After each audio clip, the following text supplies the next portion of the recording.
Do you ever confuse effort with speed?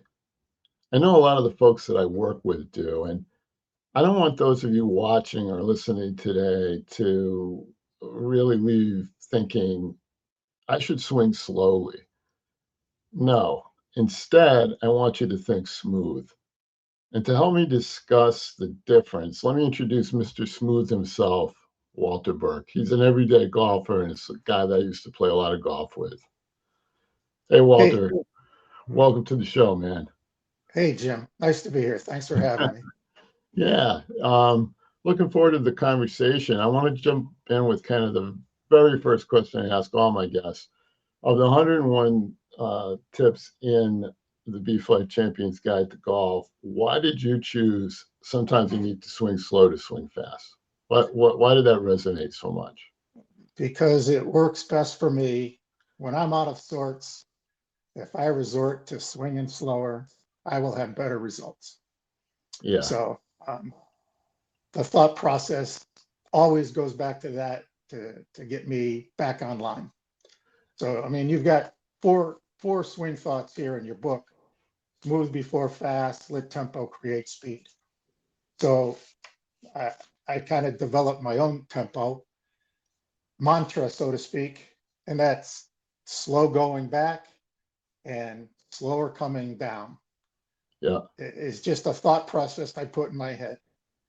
Um, Let me back up a second. Before I even do that, I just try to relax and take a deep breath, exhale, and then I'll go through that process. yeah, Um, if I'm swinging fast, the ball's going all over the place. yeah, you're right. Yeah, I'm not finding the fairway. So yeah, no, I know. I mean, and it's really easy to get out of that tempo, right? And especially when you hit that sort of off, bad shot, you feel like you're almost in a rush. Oh my God, I got to get up to the ball. I got to hit it. I'm going to make up for this. And now you're swinging harder and you're swinging faster and there's no tempo and, the club face is coming sideways into the ball and, there's no absolutely. control. Yep. Yeah. And that's why your second point there to transition with patience, rushing to the top leads to miss hits. I mean, if you're bringing that club back fast, it's going to come down faster. And God only knows which way the face of the club is headed. Yeah. Yeah. I mean, and you mentioned the mantra, and I love that. I have one too. And for me, it's load, explode. So on my takeaway, it's load. I'm loading kind of my body weight away from the ball, and then explode is, at the top of my swing as I start to make the downswing. I want to explode into the back of the ball or down into the ball, and that really helps. It's kind of like a rhythm thing for me, and I do the same thing with putting. It's 1 2, so it's the back swing away from the ball is one, and then two is the stroke through the ball, on the putting surface. Right. So that Eh, it's kind of those are like a couple little tips that I picked up over the years to help me maintain tempo and rhythm. Yeah. And if I'm really slicing my driver, which I tend to do more often than not, my mantra will be going back, how slow can you go? And coming down is really, really, really slow. And Well, that'll that get me explains it. straightened out. That explains what I've seen when I play with you. Yeah. Hey, But why do you think amateur golfers like you and I sort of instinctively try to swing harder to get more distance? I mean, what do you make of that? uh, I think it's just a natural thing. Yeah, Um, Everything you try to do, you do harder and harder and harder. And golf is just one of those things where the opposite works here. You just take an easy swing and you make good contact, and the ball goes farther than you would ever expected it to go. Um, but played you know, little league baseball, that sort of thing. You swing harder, the ball goes farther. yeah, To a certain extent. yeah, But yeah, it's just something I think you do. You're always pushing yourself. If you're riding a bicycle, you want to go faster, you pedal harder. Right. all kinds of analogies, I guess. Yeah. And I think in that chapter of the book, I've got another tip about it's a game of opposites. Right, So if you want to swing, want to hit the ball further, swing slower. If you want to, make it go to the right, swing to the left. You want to make it go to the left, swing to the right, and it doesn't seem to be intuitive. You would think, right. but it is physics. You know? Absolutely. Absolutely.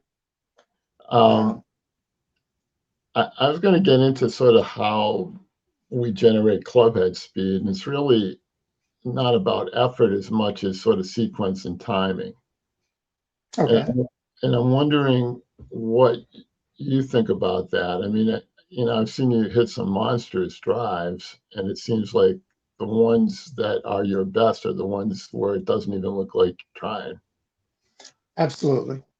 Um, when I force it, I get into trouble. Yeah, Again, I try to inhale, exhale. My last thoughts are relax, my mantra.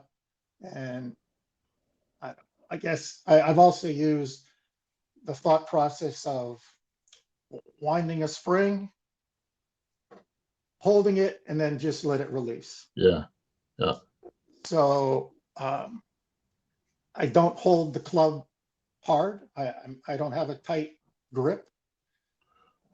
Whether it's strong or weak, I guess you'd have to have a pro take a look and tell you yeah, that. yeah, yeah, But I I barely grip the club, and I let all the centrifugal force kind of carry it.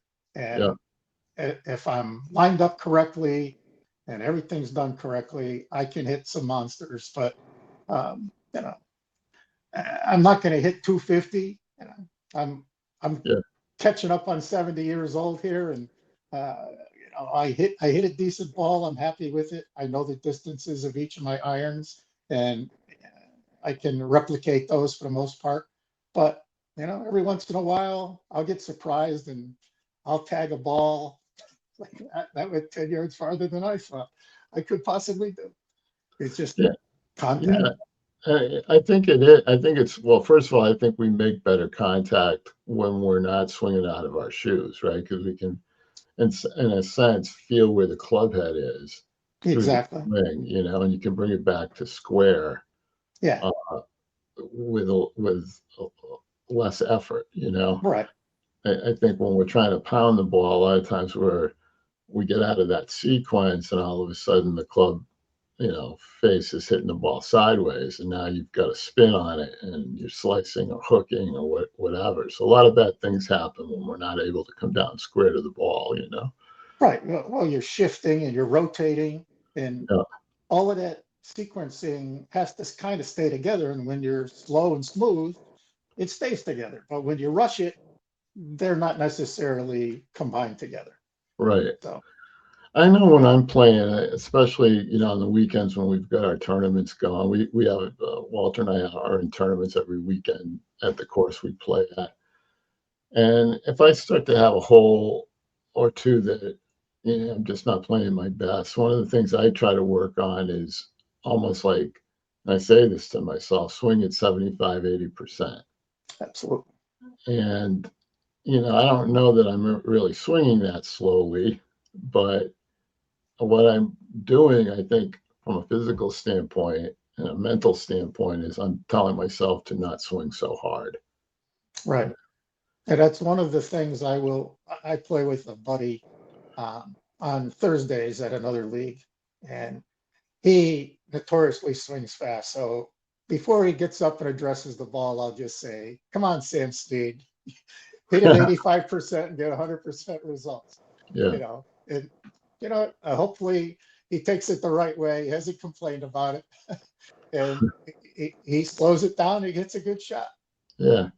Yeah. So, we're talking about tempo. What's good tempo feel like to you? How do you know that you're in a good space on your swings during a round? Well, for one thing, the ball coming off the club face sounds sweet. You know, Yeah, it you're at a ballpark and you hear a home run, you know what that sounds like. That's what it sounds like when you got good tempo. You get, you're hitting the middle of the club face, and you know the club face is pointed in the right direction. You got good follow through on the path you want to take. Feels great when it happens. Yeah, yeah. It's like butter. Like butter, like a hot knife through butter. Yep. Um, how important is the transition part? That's kind of at that top of the swing. I feel like when I'm going sideways, a lot of times I'm in a rush, and I feel it mostly at the top of the swing. It's almost like I got generally a smooth takeaway, but when I'm not playing so well and I'm really grinding, sometimes I get into this crazy habit of trying to get back to the ball as fast as possible. That ever kind of happen to you? You see it? Well, I mean, the results speak for themselves. When you're out of tempo, the ball doesn't go anywhere near where you want it to go or you intended it to go. Uh, I, because I do that spring release, I try to keep in that same type of tempo, Rhythm? smooth Yeah, swing. yeah, And, obviously, I'm not addressing the ball in the proper stance or whatever to send it down. Uh, the number of draws I hit in a year, you can count on one hand. I'm a fade slice guy. yeah, So I have been trying to learn how to do it, and maybe someday soon. yeah, But we'll see. yeah. I mean, some of it's mechanical. The setup's got to be, the right thing, and so on. And Yeah, like we're said earlier, it's sort of a game of opposites. So, right. if you're trying to And talk, I did take a lesson a little over a week ago, and they put me on video. They showed the lines and angles of my stance. So he says I wouldn't change anything. He says, you don't have to worry about hitting a draw. Just continue to hit your fade. You yeah, know, here's a little adjustment here. Here's a couple different exercises you can do to make that transition better. You know, the fella that gave me the lesson said, I was not driving onto my left foot when I was coming through down on the ball. I was kind of twisted and lifting my left foot up. So um, obviously, you're not getting the drive that you expect to when you make contact with the ball. yeah, So, yeah. little things like that. Yeah, I mean, again, I mean, those are more sort of those technical sort of, adjustments we can make to get the ball to kind of do what we want it to do. Mhm. But now that you're talking about drills and whatnot, have you ever tried the slow motion drill? I kind of talk a little bit about it in the book, where you know you pause or you reduce speed, and then you get or maybe even start a swing at the top of your swing, so you're not even worrying about takeaway. You're at your top, and now you just come down full speed. Have you done any of that stuff? And if so, what did you learn from doing it? Yeah, absolutely. If you're swinging at 50% or you're breaking it down into, halfway up and three-quarters of the way up, that sort of thing, coming down. I've also used a drill where I turn the club head around. I'm Oh yeah, holding the club upside down and just swinging the shaft of the club. And it's amazing the different feel you have without that extra weight down there. And if I'm not doing what I'm supposed to do, I will resort to that. You'll see me do it out on the course a lot. I'll turn that club around and take a couple swings just to reset my mind to a slower swing. And I've taken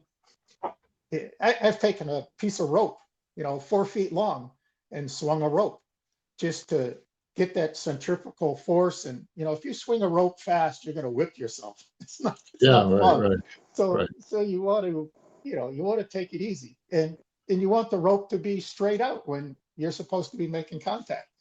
So those are a few of the drills I do to slow my swing down.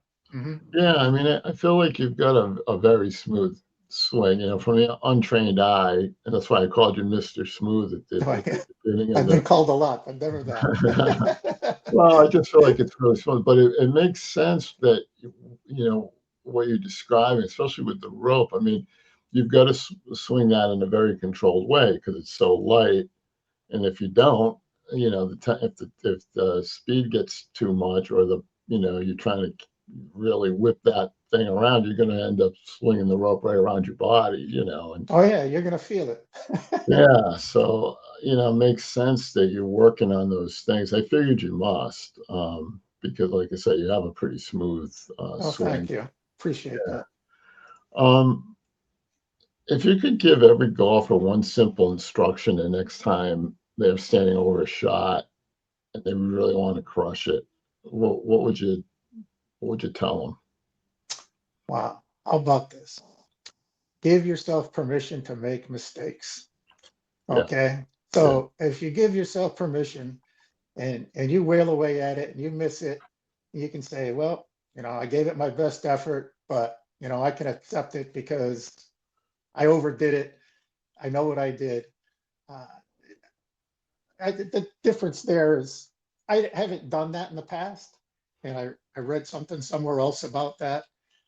Um, 2 weeks ago, I shot an 86, and I was frustrated because I didn't accept the mistakes. This week, I sadly shot a 97, but every shot I took, I says, I give you permission to make a mistake. yeah, And I felt so much better after shooting the 97 than I did after the 86 yeah, because I gave myself that permission. Yeah, I yeah, wasn't happy with the results, obviously, but I learned from it, and I think the next round will be better. Yeah, yeah. I mean, it's part of the subtitle of the book, right? About how to bring joy back to our games. absolutely. So the tips are about trying to get there, and there is a tip in the book about that very point that you made there, Walter. I mean, it's you got to give yourself permission to make mistakes. It's part of the game. The pros make Absolutely. mistakes, you know. Yeah. I Um, mean, golf is analogous to life, and life is analogous to golf. I mean, yeah, we all go out there saying, "Oh, we're going to shoot par this week," and it doesn't happen. And yeah, you have certain expectations in your life, your family, and this and that. And sometimes things work out well, and sometimes they're not exactly what you expect. So there's a lot of similarities, and I go back and forth with those all the time. So yeah, yeah, here you go. It's one of these situations. yeah. I mean, and really, because of the mental aspect of all that, it's kind of what happens after a bad shot that really matters. The fact that you hit a bad shot's kind of the least of it. Right. But if you carry it with you for the next three swings, now you've had a really bad hole. So it wasn't just one bad shot. Right. If you carry that to the next tee box, now you're on to the second bad hole. And so a big part of playing good golf, I think, is being able to accept mistakes, give yourself a break. Don't be your own worst enemy, like you're Hmm. saying, and get to the next shot and just start all over again. What's your setup? What's your mantra? Take the swing, Yeah. and go get the ball. Hey, look, I could talk to you forever here on golf, but we are getting to the sort of the closing moments of the show, and I want to play a game that I play with all my guests. It's called Rapid Fire. All right. So are you up for it? It's just a quick question and a quick response. And Okay. okay, so what's one thing you think golfers should stop doing immediately? Hmm.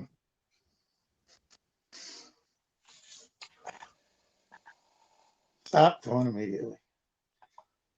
Volunteering advice on the course. Oh, How's there's that? another one. Yeah. Yeah. You know, I used to play with my brother, and we'd be in a match, and I'd have to make a 6 foot putt, and just before I putt it, he'd say, "Don't give up the hole." This is like the last thing I want to hear. Yeah. Well, there's a tip in the book about that. Don't take advice from people you wouldn't, Well, ask. I was taking advice from my brother all the time, but Yeah. I didn't want to hear it at that point. Yeah. Yeah. Yeah. Um, what separates golfers who really enjoy the game from those that sort of are constantly fighting it? Well, I think permission to make mistakes, I think, is that Yeah. is one thing for sure. Yeah. The frustration. I mean, It's brutal when you don't. It's a lot more fun when you accept it and say, okay, move on. Got to make the next shot. What's my Right. next challenge? And Right. that's the next shot. Yeah. I Nothing I mean, can do about the last one. yeah, yeah, that's a healthy mindset. And I think true acceptance is hard a lot of times because Mhm. you have to, you know, get to the point where you go, yeah, I made a bad shot. It wasn't the wind. It wasn't the bug that flew by. It wasn't the bird that chirped in my backswing. It was me. You know, Mhm. that's hard for a lot of folks. And I think that's why you hear so many excuses when you're out on a golf course. It's everybody's fault, but the person swinging the club. Let me ask you this, sort of the final question. I ask this often on my guests, but if folks listening or watching today could walk away with only one thing from our conversation, what would you want it to be? Ah, swing slow, relax, enjoy the game. Yeah, It's a lot of fun if you let it be. So yeah, I love that. Yeah, just have fun. Like I think if we could keep that front and center, at least us amateurs, we'd find a lot more joy on the golf course. absolutely. Hey, Walter, thanks so much for joining us today. I really appreciate the time. I look forward to playing with you sometime soon. And again, I just thanks for the insights and the thoughtful conversation. Okay, thanks. And good luck this weekend. Yeah, you too. Club All right. championship. Right. Every golfer hits bad shots. Better golfers recover faster. The B-Flight Champion app gives you practical mental game tips each week so you can bounce back, build confidence, and lower your scores. Start your journey today at bflightchampionapp.com.